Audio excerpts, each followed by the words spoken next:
Warahmatullahi wabarakatuh. Enggak apa-apa mulai urutannya yang telah ditetapkan. Enggak apa-apa, kita yang minta, Pak. Enggak apa-apa, Pak. Kita yang minta, Bapak. Dulu. Oke. Baik. Terima kasih. Assalamualaikum warahmatullahi wabarakatuh. Saudara pimpinan Komisi 3 dan para anggota Dewan Perwakilan Rakyat dari Komisi 3. Ketua, izin interupsi Ketua. Ini kita sudah masuk ke dalam rapat. Sampai sekarang kita belum dapat dari bahan dari Kompolnas. Informasinya karena tidak ada bahannya.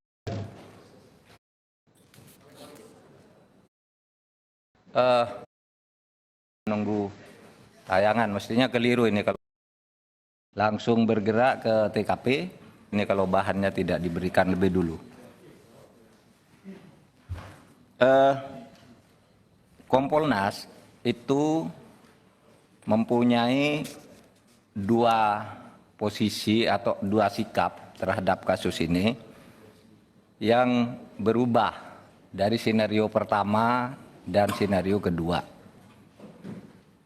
Jadi ketika peristiwa ini diumumkan tanggal 11 itu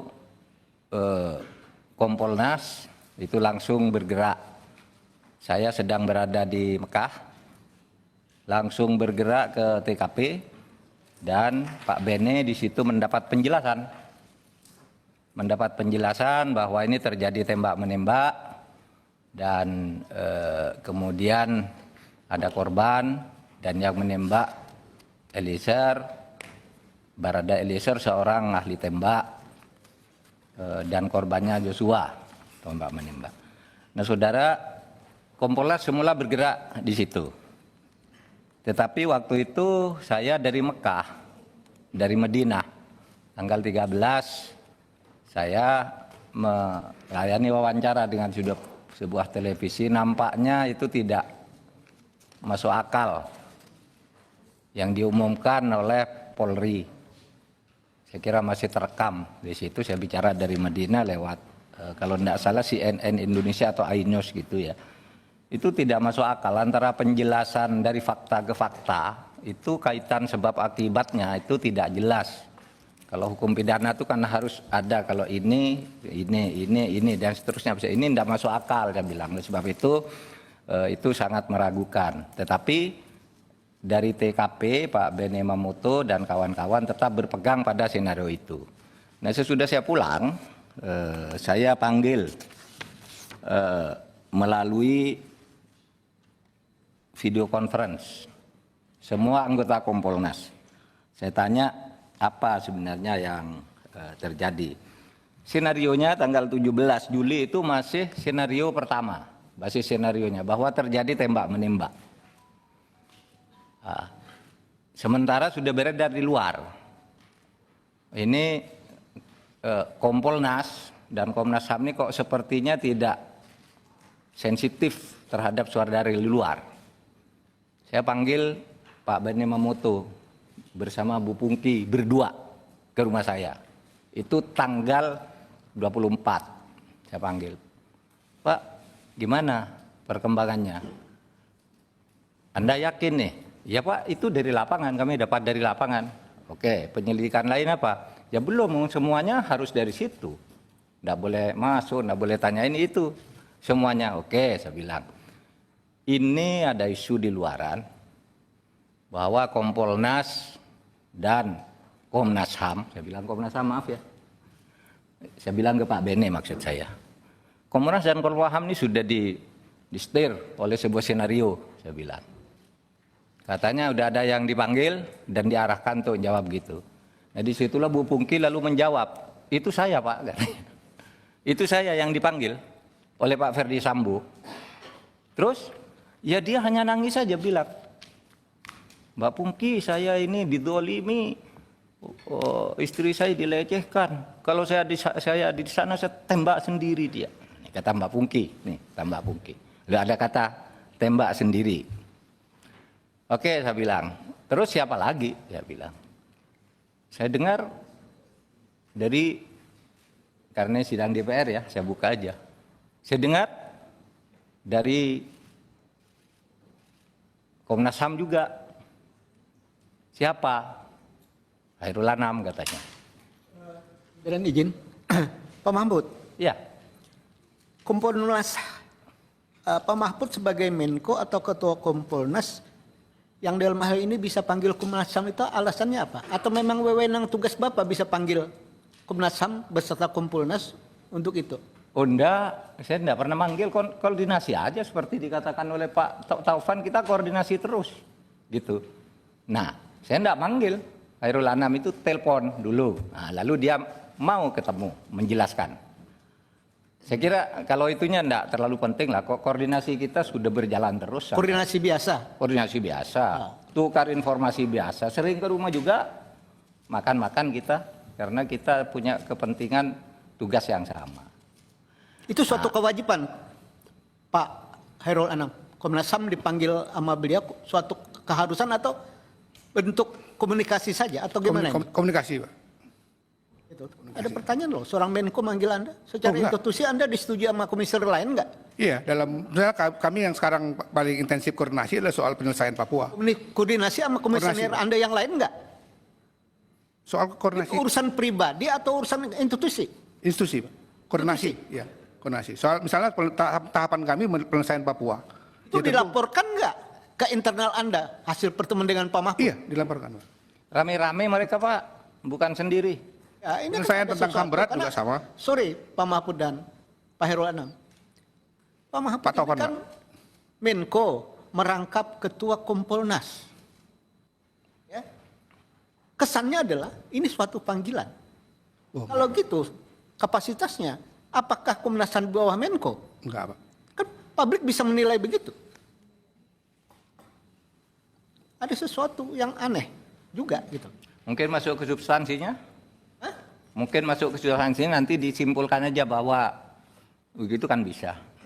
Ya, ini kan ada pertanyaan-pertanyaan Pak Mahfud. Seolah-olah powerful Pak Mahfud, ya. Ini kita lihat juga, jangan bahasa yang ini yang tidak jelas harus kita perjelas hari ini semuanya.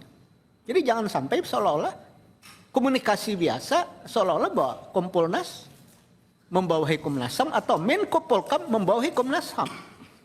Ini kan jadi salah kalau persepsinya itu. Makanya saya bertanya, ini koordinasi biasa atau sesuatu kewajiban atau apa? Enggak, Pak. Koordinasi biasa, Pak. Tentang HAM berat misalnya kita juga koordinasi.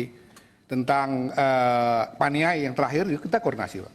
Tentang penyelesaian konflik Papua, ya tentu kita harus koordinasi, Pak, karena nanti akan melibatkan pemerintah dalam proses dialog damai itu. Jadi seperti itu, Pak. Oke, nggak apa-apa. Lanjut Pak Mahfud. Terima kasih Pak Desmond yang terhormat. Saya lanjutkan. Jadi ketika saya bertemu dengan Pak Anam, Pak Khairul Anam, sama Pak ceritanya. Pak, saya betul-betul ketemu dengan Pak Sambo, tapi saya tidak berpengaruh sama sekali. Saya tetap profesional. Ini. Terus gimana, Cik? Sama Pak Khairul Anam itu, Pak Khairul Anam sambil berdiri di tempat saya, berdiri di keliling gitu, berdiri betul. Begini loh Pak Sambo. Saya ini dianiaya gitu-gitu, bolak-balik. Sudah ditanya ada apa Bang? Enggak tahu. Enggak menjelaskan apa-apa, hanya bilang dianiaya. Didolimi, istri saya dilecehkan. Itu yang saya dengar. Lalu tentu saya lalu cari ke sumber luar karena tidak ada di sini, saya tidak sebut orangnya. Agar tidak dianggap mengada-ada.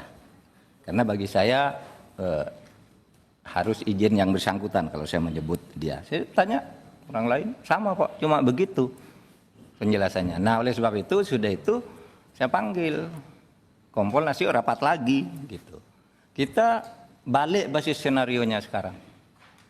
Senario kasusnya itu bukan tembak menembak. Coba masuk ke penembakan, pembunuhan. Masuk ke situ coba.